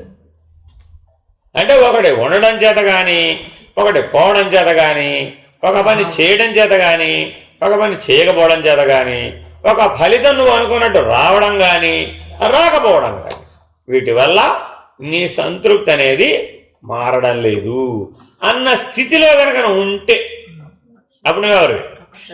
మారని వాడివి. అప్పుడే నీ సంతృప్తి అసంతృప్తులు నువ్వేం మారలేదుగా, శాశ్వతుడవు. అప్పుడు నీకేం అవసరం లేదు, ఇంకో శరీరం కావాలి. ఈసారి నేను పురుషుండై పుట్టుంటేనా ఇట్లా సంగతి తేల్చుండేవాడు. ఏదో ఆడపిల్లలై పుట్టాను కాబట్టి వదిలేసాడు అని అనుకోవడం మొదలుపెట్టాను అనుకోండి, దేనికైనా సరే. అప్పుడు మరి మళ్ళీ నీకు అది గుర్తొస్తుందా రాదా? గుర్తొస్తుంది కదా. అప్పుడేమంటావు? ఏమిటోనయ్యా నువ్వు ఈసారి అని ఆ స్త్రీ శరీరాన్ని ఇచ్చావు, ఆడపిల్లగా పుట్టించావు, 1 గంట లేట్ అయినా సరే మగపిల్లాడిగా పుట్టించు వచ్చేసరి. చాలా మంది దగ్గర ఈ నానుండి ఉంటుందండి, 1 గంట లేటుగా పుట్టా పర్వాలేదు, ఏం చేయాలట? ఎందుకంటమ్మా? ఎందుకని? యజమాని, పురుషుడు యజమాని. అర్థమైందండి? చూస్తూ ఉండండి మీరు. మీరంతా బాగా కష్టపడి పొద్దున్నే సాయంత్రం దాకా పనిచేస్తారండి. ఆయన ఏదో పుస్తకాలు చదువుకుంటున్నాను, లేకపోతే పేపర్ చదువుకుంటున్నాను, లేకపోతే టీవీ చూస్తున్నాను, గడిపేస్తాడా లేదా? అన్ని ప్లేట్ మీద మీరు అన్ని టేబుల్ మీద రెడీ చేస్తారండి.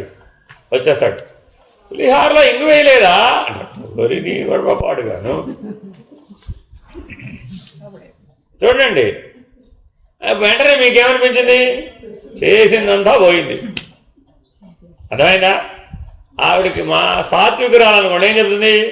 మీరు ఇంగు తేలేదు. సాత్వికురాలైతే ఏం చెప్తుంది? మీరు ఇంగు తేలేదు. అదే రాజసికురాలైతే రియాక్షన్ రాజసికురాలనుకోండి. అప్పుడండి ముందు చేసినవి జనమయ్యా, ఓ సొడ్లు చూస్తున్నావు కానీ లోపాలు ఎతకడమే నీ జీవితం అంతా కూడా. చేసిన దాన్ని అప్రిషియేట్ చేయడం లేదు, చేసేవన్నీ బాగున్నాయని ఎప్పుడన్నా చెప్పేవాడు, అది బాగలేదు ఇది బాగోలేదు అంటాడు. ఇదేమిటి? రాజసికం. తామసికమైతే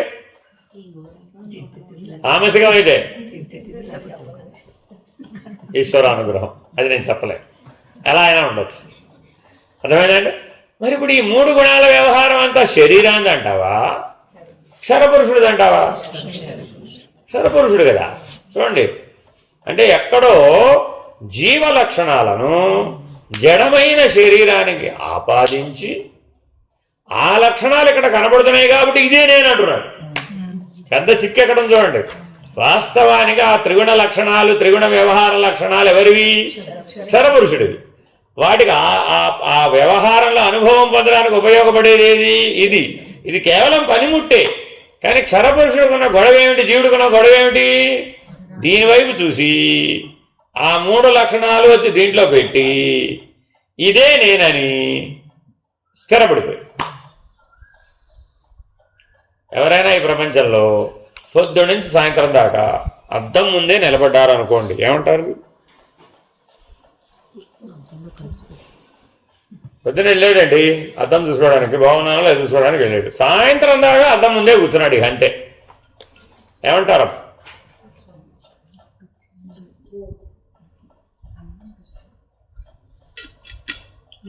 ఆయన పొద్దున్న నుంచి సాయంత్రం వరకు అక్కడే కూర్చున్నావు, ఏం చేస్తున్నావు నాయన అని మధ్య మధ్యలో చూస్తారా చూడరా? మీరు వెళ్ళినప్పుడల్లా ఏం చేస్తున్నాడు? కాసేపు దువ్వుకున్నాడు, కాసేపు బట్టలు పెట్టుకున్నాడు, కాసేపు బట్టలు తీసేసాడు, ఏదో రకరకాలు ఏదో పని చేస్తూనే ఉన్నాడు పొద్దున్నే సాయంత్రం దాకా. మరి చేసిన పని సరిగ్గా ఉందో లేదో చూసుకోవాలి అవుదా? అద్దంలో చూసుకుంటున్నాడు. ఏమన్నాడు సాయంత్రానికి? పొద్దున్నే నేను ఎంత పని చేశానో తెలుసా? ఏం చేసావు నాయన అంది. ఏం చెప్పాడు? చేసిన పనులన్నీ ఏకరువు పెట్టాడు. ఏకరువు పెడితే ఇప్పుడు ఎవడే ఉంది? ఓహో ఇవన్నీ పనులేనా అందా లేదా? పైగా ఏమంది? ఏమంటారమ్మా పొద్దున్న సాయంత్రం దాకా అద్దం ముందే కూర్చుంటే? కాదు, నీకు పిచ్చి లేచినట్టు. Straight answer. అంతే.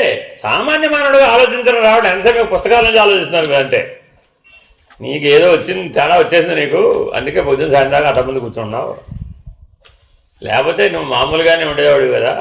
కాబట్టి క్షరపురుషుడి శరీరమే నేను అనుకోవడం దేంతో సమానం? ఉన్మత్తత. సంస్కృతంలో చెప్తే అందంగా ఉంటుందండి, తెలుగులో చెప్తే పిచ్చి. నేనే పుట్టినట్టు, నేనే పెరిగినట్టు, నేనే నశించిపోతున్నట్టు, నేనే సంతృప్తి పొందినట్టు, నేనే అసంతృప్తి పొందినట్టు శరీరంతో కలిసిపోయి షడ్వికారములు, షడ్భావ వికారములు, హరిషడ్వర్గాలు. హరిషడ్వర్గాలు ఎవరివి? క్షరపురుషుడివి. షడ్భావ వికారాలు ఎవరివి? శరీరానివి. 6 కలిసిపోయినాయి. కలిసిపోయి ఏమన్నాడు ఇప్పుడు? శరీరం కంటే నేను వేరు కాదు, అంతే.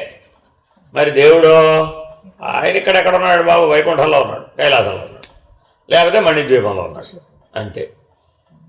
మరి ఇప్పుడు ఇటువంటి స్థితిలో ఉన్నవాడికి మనం ఏం చెప్పాలట? ఆయన నీవు అక్షర పురుషుడవు. ఎంత కష్టమో ఆలోచించండి. పైగా ఈయన సపోర్ట్ ఒక వాదం ఉంటుంది, అది ఆ వాదం పేరేంటి? శూన్యవాదం. అర్థమైందండి? ఈ సృష్టి ఎక్కడి నుంచి వచ్చిందండి? స్పేస్. స్పేస్ అంటే ఏమిటి? శూన్యం, అక్కడేం లేదు, వాయిడ్. అర్థమైందండి? పదార్థవాదులు, విజ్ఞానవాదులు ఇలా ఎంతోమంది ఉన్నారండి.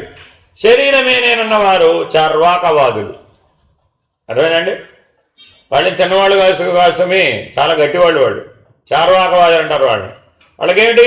పదార్థం మాత్రమే సత్యం, శరీరం మాత్రమే సత్యం, శరీరమే ఆత్మ.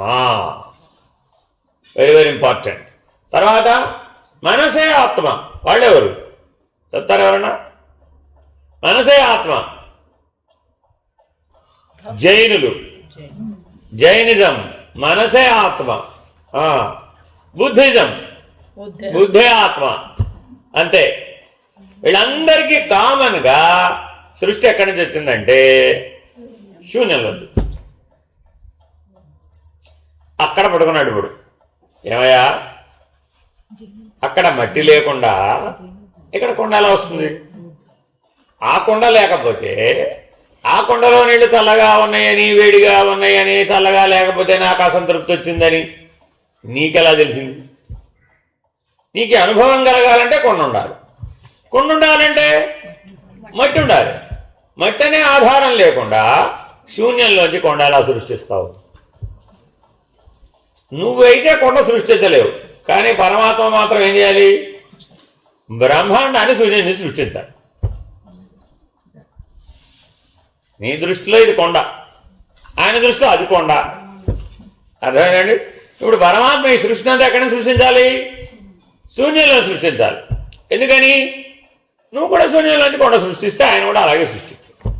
ఇలా చెప్పాడని వెంటనే ఏం చేశారంటే, మీరు చెప్పే ఆత్మ లేదు, మీరు చెప్పే పరమాత్మ లేదు. అందరూ కలిసి ఒక తీర్మానం చేశారు.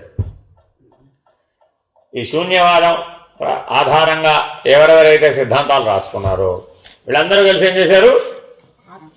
పరమాత్మ లేడు, ఆత్మను ఒప్పుకున్నారండి. గుర్తుపెట్టుకోండి, ఆత్మను ఒప్పుకున్నారు వీళ్ళందరూ. పునర్జన్మను కూడా ఒప్పుకున్నారు. ఏం ఒప్పుకోలేదు?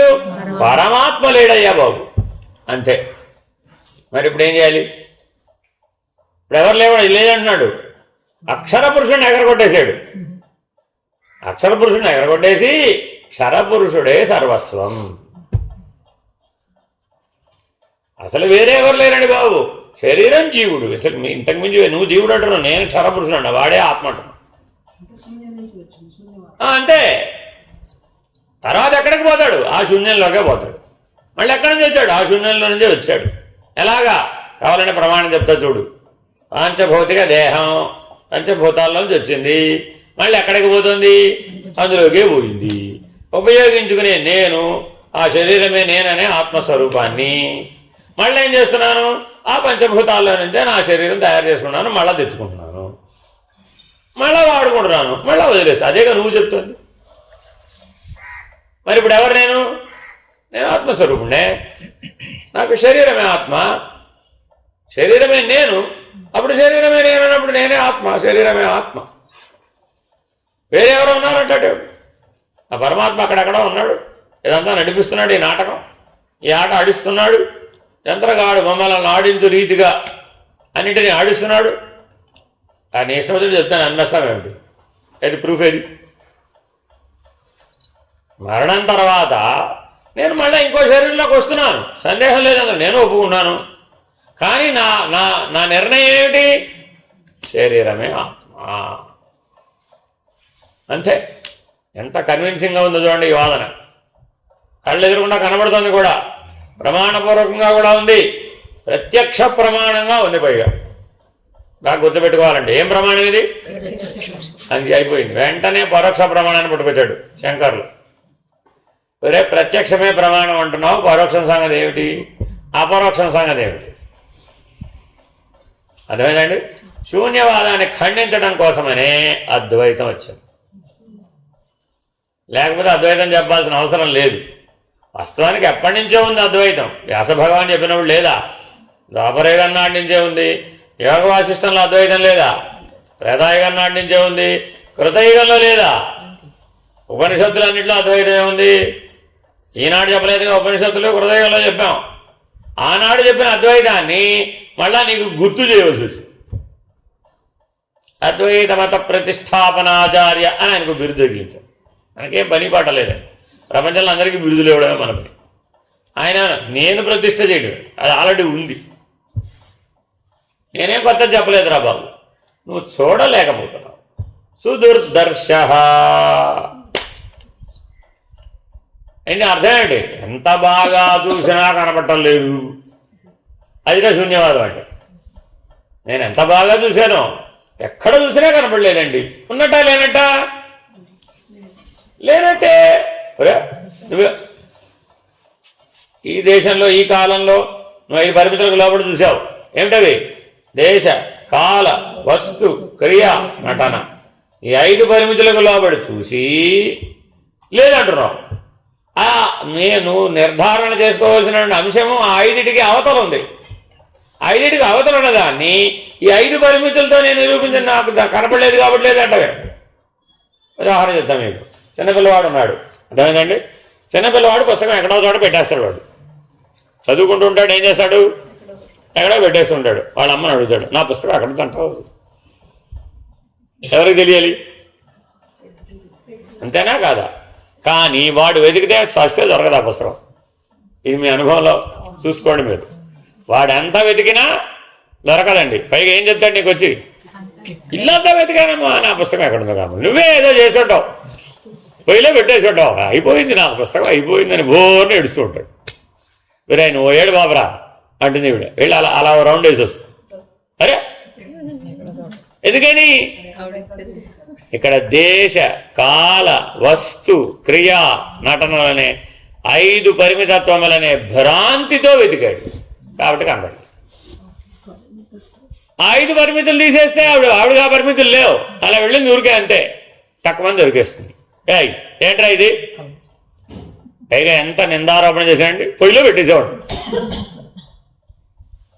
కాబట్టి జీవుడిగా మనం చెప్పే మాటలన్నీ ఏమిటి, దేశ కాల వస్తు క్రియా నటనలనే 5 పరిమితులకు లొంగిన వాడెవడు, వాడే క్షరపురుషుడు. నీ వంటి అజ్ఞానులను మూర్ఖులను అనడంలో ఉద్దేశం శరీరాసక్తి కలిగి శరీరం మాత్రమే ఆత్మని అనుకొని ఈ రెంటికి ఉన్న భేదాన్ని గమనించలేని వారు అని భావం. మనకి చాలా ఇన్సల్ట్ అయిపోయిందండి. ఓ మూర్ఖుడా అంటారా మనల్ని? ఇంత విజ్ఞానుల్ని ఎంత వెతికాం, ఎంత ఎంత అన్వేషణ చేశాం, ఎన్ని ప్రయోగాలు చేశాం, ఎంతో కనిపెట్టాం. మేము కనిపెట్టాం, అసలు మీరేం కనిపెట్టారు అని మన దగ్గర ఎంతో చాంతాడం ఉంది. నేనంతా కలిపి ఆయన ఏం సంబోధించాడు, ఓ మూర్ఖుడా. మళ్ళా దాన్ని సబ్స్టాన్షియేట్ చేస్తున్నాడు, ఎందుకు అన్నాడో చెప్తున్నాడు. రే నువ్వు భ్రాంతిమయ పురుషుడు, అసలు నీ వాస్తవిక ఉన్న వస్తుతత్వం ఏమిటి? క్షరపురుషుడు నీ వస్తుతత్వమే భ్రాంతిమయ పురుషుడు. నువ్వు దేంతో చేరితే ఏమనిపిస్తుంది నీకు, అదే నేననిపిస్తుంది. ఈ భ్రాంతిమయ పురుషుడుకున్న ఒక లక్షణం ఏంటండి, ఏ దేంతో చేరితే వాడు అదే నేను అంటాడు అంతే. కానీ నువ్వు వేర్రానైనా ఆ భ్రాంతిమయ పురుషుడు నువ్వు కాదు, ఆ ఉపయోగించుకునే పనిముట్టు నువ్వు కాదు, ఆ పనిముట్టుతో అనుభవించబడే విషయం నువ్వు కాదు, ఆ విషయ భోగం చేత కలిగినటువంటి సంతృప్తి అసంతృప్తి కూడా నువ్వు కాదురా బాబు. సాక్షివీవని తెలుపంగా సరి అనిదవు మరలా కర్త నేనను అభిమానమేలా. అటు కర్తభోక్త ఎవరికి? ఈ క్షరపురుషుడికే. ఆ అక్షరపురుషుడు అతడు అకర్త, ఆ భోక్త. చూడండి, ఆ సంగి, ఆ ఆకార ప్రత్యయాలన్నీ వాడికే సరిపోతాయి. మరి అప్రమేయుడు, అజుడు, అలా ఎన్నైనా చెప్పచ్చు. అవన్నీ ఎవరివి? అక్షర పురుషుడు. కానీ రివర్స్, వాటికి ఆపోజిట్ ఎవరు? ఇప్పుడు మన జీవితం ఎక్కడ సాగుతుందో చూసుకోమంటున్నాడు. నీ జీవితం ఎక్కడ సాగుతుంది అనుకోండి, అప్పుడు మనకు తగిన సంబోధన ఏది? ఓ మూర్ఖుడా అని మేల్కొలుపుతున్నట్టు ఆ సంబోధనలు. చాలా జాగ్రత్తగా పట్టుకోవాలండి. అందుకే ఆ సంబోధనలు అంత సులభమేం కాదు. ఒప్పుకోవడమే కష్టం.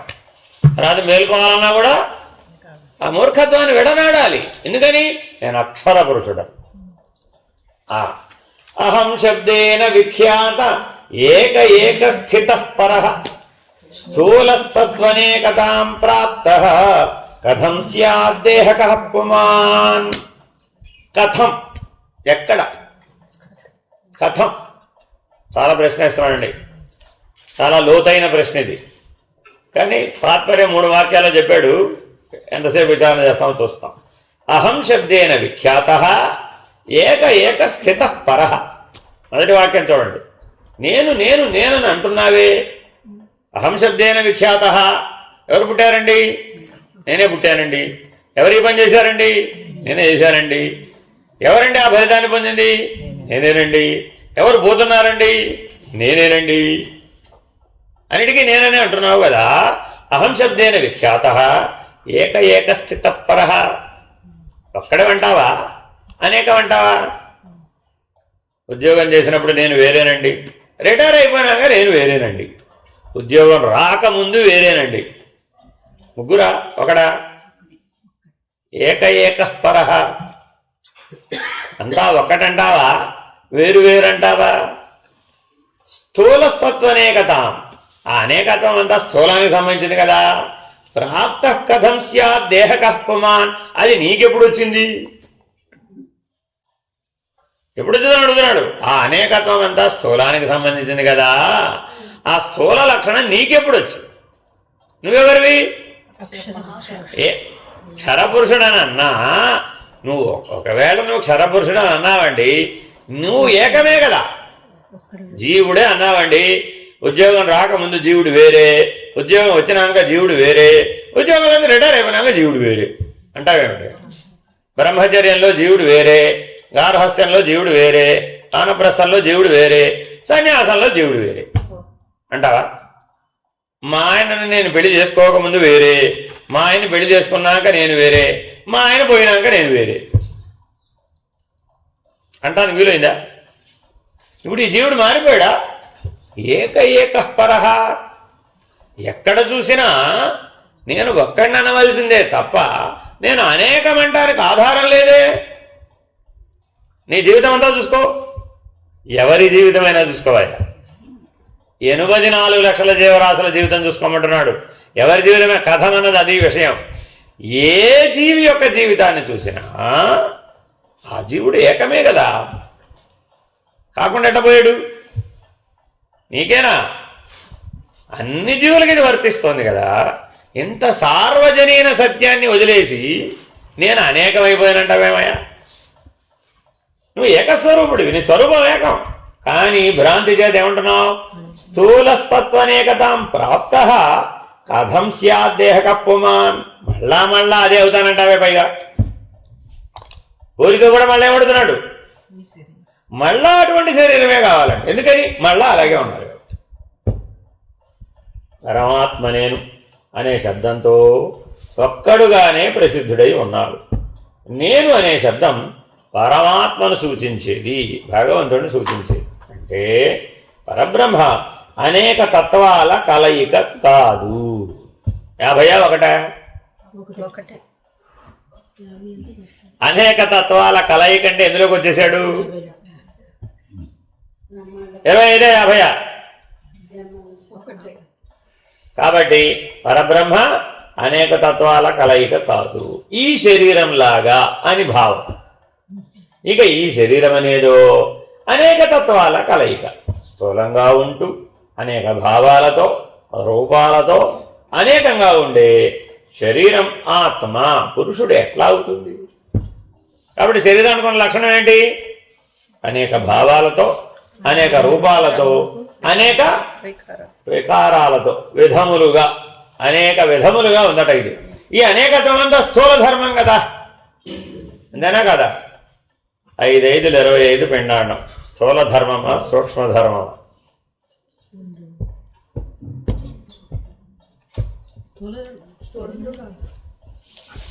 ఐదు 5 25 స్థూల ధర్మమా సూక్ష్మ ధర్మమా?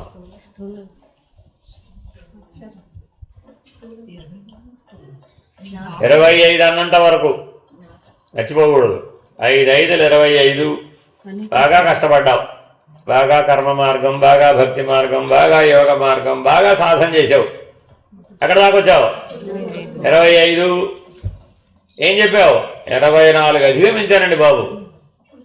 ఎన్నో అధిగమించేశాను నేను. ఏమేమి అధిగమించాను?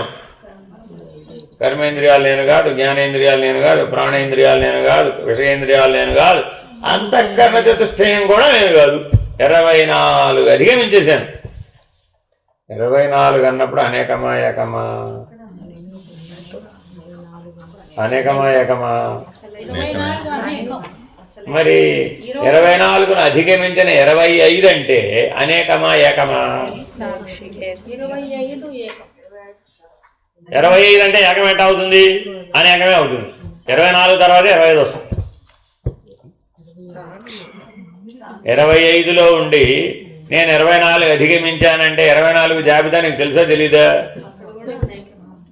మరి 25లో ఉండి నేను ఏకమంటావేమిటి? 26 అంటే ఏకమా అనేకమా? 26 అంటే ఏకమా అనేకమా? అప్పుడు 25 అన్నట్టు కదా. 24లో ఏ సమస్య వచ్చిందో, 25లో ఏ సమస్య వచ్చిందో అదే సమస్య తెచ్చి 26లో పెట్టి మళ్ళా ఏకం అంటావేమిటి? అక్షర పురుషుడు ఒక్కటే. అనేకం అన్నామంటే క్షర పురుషుడు. సంఖ్య ఎక్కడి నుంచి అన్నా చెప్పు. ఒక్కటి కంటే ఏక ద్వి అన్నాం అంతే. ఏమైపోయింది? ఎవరు వచ్చారు? క్షరపురుషుడు వచ్చేసాడు. ఇంకేమైంది? శరీరం కూడా వచ్చేసింది. క్షరపురుషుడు రాగానే శరీరం కూడా వచ్చేసింది. మరి ఇప్పుడు పెరిగిందా తగ్గిందా? పెరిగిపోయింది. పెరిగిపోతూనే ఉంది. పుట్టినప్పుడు అలా ఏమైంది? పుట్టిన ప్రతిసారి ఏమైంది? ఏకమా అనేకమా? అక్షర పురుషుడనే జ్ఞానం పొందడం కోసమని ఈ రెండింటిని తెచ్చుకున్నాం. అక్షర పురుషుడు పుట్టలే, గుర్తుపెట్టుకోండి. అక్షర పురుషుడు అజుడు. అజుడు అంటే బ్రహ్మ. అర్థమైందండి? అక్షర పురుషుడికి పుట్టుకలేదు. ఎక్కడ లేదు? పిండాండంలో లేదు. మర్చిపోకూడదండి మళ్ళా. ఎక్కడ లేదు? పిండాండంలో పుట్టలే ఆయన. ఆయనకి ఉపాధితో పనిలే. ఏ ఉపాధితో పనిలే? అవిద్యోపాధికుడితో పనిలే. జీవుడితో అసలు పనిలే. జీవోపాధి దాంతో కూడా పనిలే వాడికి. ఎవరికి? అక్షర పురుషుడికి. వాడు ఎక్కడున్నాడు? మాయోపాధికుడు. మాయాధిష్టానంతు ఈశ్వర, మాయినంతు మహేశ్వర. వాడు ఇప్పుడు సరాసరి వాడిని తెచ్చి ఎక్కడ పెడదాం అనుకుంటావు? 25 దగ్గర పెడదాం. ఎలా వీలవుతుంది? వాడికి అవిద్యతో పని లేదు, వాడికి భావనామయ జగత్తుతో పని లేదు, అజ్ఞానమయ జగత్తుతో పని లేదు, పదార్థమయ జగత్తుతో పని లేదు, అసలు ఆ 3 జగత్తుల యొక్క అనుభవంతో పని లేదు, ఆ అనుభవ సారమైనటువంటి సంతృప్తి అసంతృప్తితో పని లేదు, వ్యవహారంతో పని లేదు, భావమే లేనివాడు, అభావం. మరి ఇటువంటి వాడిని ఇప్పుడు మనం ఏం నిర్ణయం చేద్దాం? 1 అనాలా 26 అనాలా? 1 అనాలా 26 అనాలా? 26 అన్నామంటే అక్కడికి వచ్చేస్తాడు. మళ్ళా మొదలే గొలవ. కాబట్టి అటువంటి పురుషుడిని ఈ శరీరం నేననటం, ఈ భావం నేననటం, ఈ రూపం నేననటం జ్ఞానమే అవుతుందా? ఆలోచించుకువే. అన్ని శరీరాలు, అన్ని భావాలు, అన్ని రూపాలు చూడండి. ఎన్నన్నా తీసుకోండి మీరు. అక్కడ ఏమేమి ఉన్నాయి? శరీరం, రూపం, భావం. ఏ జీవరాశులైనా తీసుకో, వాటన్నిటికీ ఏముంది? శరీరం. ఇంకేముంది? భావం. ఇంకేముంది? రూపం. ఈ అనేకత్వం నేనని అనటం, ఈ అనేకత్వం లేకపోతే నేను లేననటం, ఈ అనేకత్వమే నాకు అపేక్షణీయం అంటాం. 3 తగాదాలే మనకు. ఏంటది? ఈ అనేకమే నేను అనటం. రెండోది ఏమిటి? ఈ అనేకత్వం లేకపోతే నేను లేను అనటం. అది రెండో సమస్య. మూడో సమస్య ఏంటి? ఆ అనేకత్వానుభవం అపేక్షణీయం. జీవుడికి ఉన్న 3 భ్రాంతులను చెప్తున్నాడండి. అంటే క్షరపురుషుడికి ఉన్నటువంటి 3 భ్రాంతులు ఉన్నాయి. ఒకటేమిటి? ఆ శరీరం లేకపోతే నేను, ఆ శరీరమే నేనండి బాబు, వేరు లేనే లేను. రెండోది ఏమిటి? ఆ శరీరం లేకపోతే నేను లేను. ఎందుకంటున్నావా ఆ శరీరం నువ్వు అని అంటే, అది లేకపోతే నేను లేనండి బాబు. రెండో భ్రాంతి. మూడో భ్రాంతి ఏమిటి? ఆ శరీరం ద్వారా పొందే అనుభవం చాలా చాలా అవసరం. ఈ మాటలు ఇక్కడ ఎందుకు చెప్తున్నాడంటే, చివరికి వెళ్ళే కొద్దీ ఈ 3 ముళ్ళు విప్పాల్సిన అగత్యం వస్తుంది. ఎందుకని? ఇది భ్రాంతి నిరూపించాలి. శరీరం నేననేది, శరీరం లేకపోతే నేను లేననేది, శరీరం ద్వారా వచ్చే అనుభవమే అపేక్షణీయం అనేది భ్రాంతి. అప్పుడే నువ్వెవరు? పరమాత్మ, అక్షర పురుషుడు. Very very important. హరి ఓం శ్రీ గురుభ్యో నమః. హరి ఓం. పూర్ణమద పూర్ణమిదం పూర్ణాత్ పూర్ణముదచ్యతే పూర్ణస్య పూర్ణమాదాయ పూర్ణమేవావశిష్యతే. ఓం తత్సత్. ఓం శాంతి శాంతి. శాంతి. హరి ఓం. శ్రీ గురుభ్యో నమః. హరి ఓం. నారాయణ నారాయణ. గ్రంథి వేరు అక్కడ దాకా రాలే మనం.